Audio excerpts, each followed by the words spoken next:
Hello, I am Peter Clemmensen. I am an interventional cardiologist and researcher from the University of Hamburg in Germany.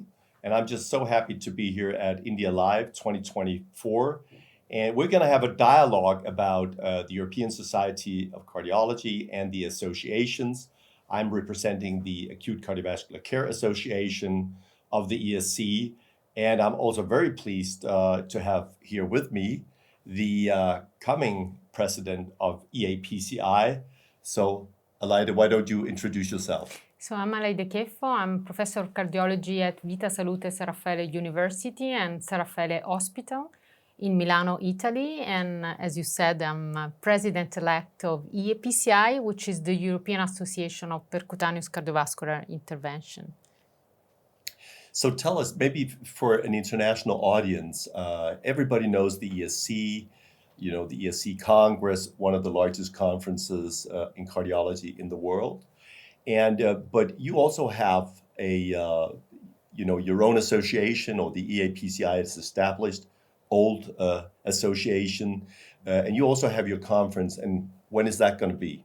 So the official course of EAPCI is AeroPCR. And also PCR London Valve. AeroPCR is going to be in May in Paris, and AeroPCR is going to be usually in November in London. And clearly, EuroPCR is more generic, covering all the different aspects of interventional cardiology. And indeed, PCR London Valve is more focused on structural heart intervention. So tell us, maybe the audience, how do you become a member of EAPCI? So it was just launched, the membership scheme from EAPCI. So you just have to go online. We did a lot of social media effort just to acknowledge everybody that we had the membership ongoing. And so you can just enter into our website, EAPCI website. There is a dedicated page and you can register and you can be one of the members of EAPCI, and EAPCI is a global effort. And so we don't have only Europe represented, we have represented different countries all over the world. And the point is we want to be global and also to be in partnership with all the other associations globe-wide. Right. And I think a lot of people don't know what are the resources, what are the benefits if you become, I'm a member of EAPCI because I do PCIs. But what are the benefits? Can you describe those briefly? So there are a lot of benefits. It's a little bit different according to the countries you belong, because there are the countries that have voting rights mostly in Europe and all North of Africa region.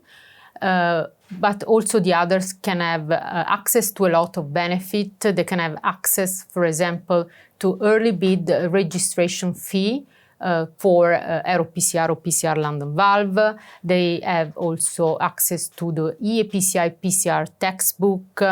They have discounted rates for all our certification examination.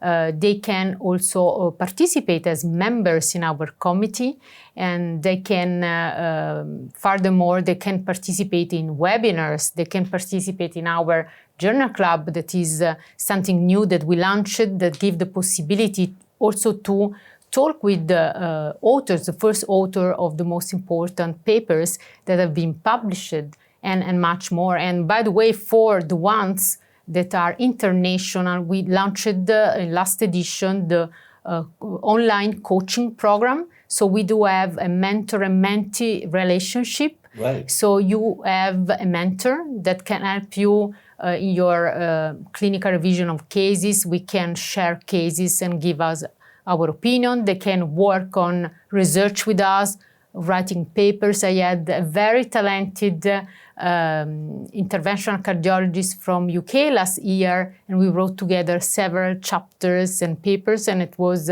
really a very intense relationship, and will help the one that from some region that do not have access, for example, to the fellowship grants. Right. And also there's the certification process, or you can get a certified interventional cardiologist, Yes, this is more clearly for European or for that specific countries, but we do have certification examination other in coronary, and now also in structural. We are launching our new core curriculum, for example, for structural, and this is actually the topic and the design to try to help, especially European countries, to have this more harmonized and to be able to work in the different countries being recognized as interventional cardiologists. Great, fantastic. So there's a whole host of opportunities that you get through a membership Yes. of the EAPCI, and of course also the conference and the great learning opportunities and meet the experts you have there. Yes, I mean, there is a very big program, and also being involved in our committee. For example, being a member allows you to be in one of the committee, and each committee has so many opportunities. We do a lot of scientific document. You can be an author of a scientific document. By the way, everybody can propose documents, and we can work on that. We also design, for example, session with national society, a lot of work on the national society, but also international. For example, we are here in India representing also our association. And clearly the point is that we want to have help the diversity and inclusion of the ones that are interested in interventional cardiologists. Great. Now that you're moving up, we talked about this before, so you're coming into this established association that I'm sure has its traditions, for better and for worse. So what are your visions going to be for your presidency? As president-elect, you're going to be the head of the association for 2 years. That's a big opportunity to make things that are already very good even better, or maybe also make some small changes or even big changes. Yes, I mean, I think the association worked very well. In the past year, I was in the board committee, I was in the executive committee, so I had also time to be familiar with the different mechanisms. My point is, first of all, to have inclusivity again. We have to have all our members included, and independently from the geographies and sometimes from the genders. So I will for sure push for an equal representation of the different members in the association, trying to have a very transparent mechanism of selection. And that's another point that for me is very important, pushing the younger colleagues, because I always say is when you rise, you should lift the others. So being a president, I have the unique possibility to help younger colleagues to advance. And this is my main effort to prepare which are going to be the future leaders. There are so many talented interventional cardiology anywhere in the world, and we have to give them the possibility, to grow. Yeah. It can be through fellowship grants. We can train them. We can train them scientifically. We can help them to raise and have progression in their career.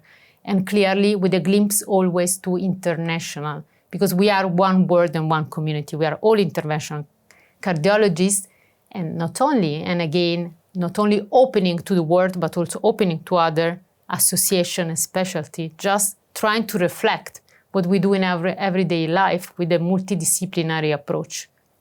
Yeah, I think that's really important, to be inclusive. And if I have my ESC history correct, you're the first woman president of EAPCI, so congratulations. And it just speaks to your amazing publications and track record in interventional cardiology. But we look forward to see what you have in your program. Yeah, so thank you. Thanks. And now what about indeed your association? You are an interventional cardiologist, by the way, and just, I think, enlightening the fact that, there is a cross-link among the different associations. You have been involved in ACVC for a long time. So indeed, which are the benefits to be into ACVC? Well, I think the structure of the different association are pretty much alike. There are different things that you have to be an association of the ESC. And one important thing that you already talked about is the textbook. You need to have a dedicated conference that focuses on, in our case, acute cardiovascular care. And of course, you also have to have a core curriculum and the textbook, and also a journal, I think, which is very important. You have your intervention, and we have the Journal of Acute Cardiovascular Care. And I think that's very important. So the difference doesn't have to be a difference. You say I'm an interventional cardiology, but I, at least in my capacities and my work for the ACVC, has tried to look at all aspects of acute care, the interdisciplinary nature of managing the first few hours, the first few days of acute vascular care. So it's really also trying to be inclusive about intensivists, emergency care physicians, anesthesiologists, and also all our EMS services, all the ones that care for our patients in the very important and very deadly pre-hospital phase if you have acute cardiovascular care problems. So this is sort of the idea behind the ACVC, to cross boundaries a little bit into acute heart failure, although we do it and also do position papers with our great friends and colleagues in the Heart Failure Association. We also have position papers that we, as association, have done together with EAPCI. And this is what you see in most of these position papers, that they really try to encompass all. But basically also we have a certification process, so you can apply for the exam, and there's a textbook, and of course the exam and the certification in acute cardiovascular care is based on that curriculum. So that's but we achieved a lot in 10 years because we're one of the younger associations, but it's really been a lot of fun to be part of the ESC family.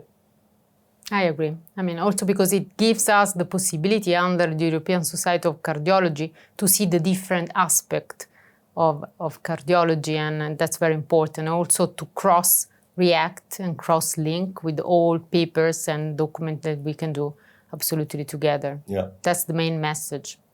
Yeah, and I think also what you mentioned, the young, try to recruit young talent.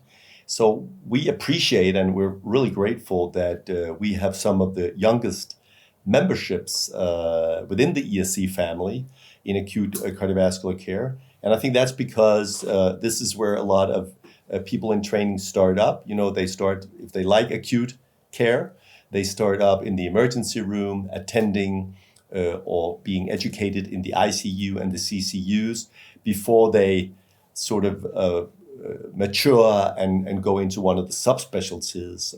So this is why we have enjoyed a huge amount of just young talent who helps us in committees and with publications. So that has been a great experience. So you also recently created a dedicated working group on shock, acute cardiac shock. Exactly. That is very interesting, and there was a cross-link also with the EAPCI. Right. And this is led by a young anesthesiologist, by the way. Yeah. So it's just an example of how I think we manage the patient the best way, to provide the best care. Sure. We have to be interdisciplinary. And then, of course, at the end of the day, there are some things that are very specific to some associations. We are here at India Live 24, and of course, we've seen some amazing, complex PCI cases that comes downstream after you take care of the really first few minutes or hours in the care of patients who are being admitted with acute cardiovascular disease. Yeah, sure, especially in the setting of cardiogenic shock. I mean, also ischemic cardiogenic shock. I mean, all the point is really to hemodynamically stabilize the patient, unload the ventricle, and most of the work is done in intensive unit care, by the way, to follow these patients. So that's for sure. We are just reproducing what we do in our everyday practice in large shock centers. Absolutely. Right. Multidisciplinary for me is the basis of our discipline. Exactly. And shock is a great example because we still, after 20, 30 years of knowing that shock has a bad prognosis, have not really been able to cut it in terms of how can we improve the prognosis in these patients. We can do primary PCI in some places that don't have that available, lytic therapy, but it's not really effective. The lytic therapy is not very effective in cardiogenic shock, but of course primary PCI is something you can do, but all other intervention, mechanical support, has until now proven disappointingly not unuseful, but as a routine measure, not with great success. So I think cardiogenic shock is something where we can really come together as an association, multidisciplinary, to improve patient outcomes. To promote multi-strategy, because it won't be one device on one action to save our patient, but it's protocols, it's early diagnosis and transfer of the patient, and really to be fast. There are golden hours for cardiogenic shock that we have to take care into account. So we have, as we see, a lot of common effort together as with all the other associations. So, I mean, join our association. We are... Of course. Well, I think they should join the ACVC first and then maybe EAPCI afterwards. Or the other way around. Or both. Or both, yeah. It's been a pleasure talking to you, and I wish you all the best for the rest of the conference, India Live 2024, and of course also on your upcoming presidency of EAPCI. Thanks.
Insights from the world's best medical minds.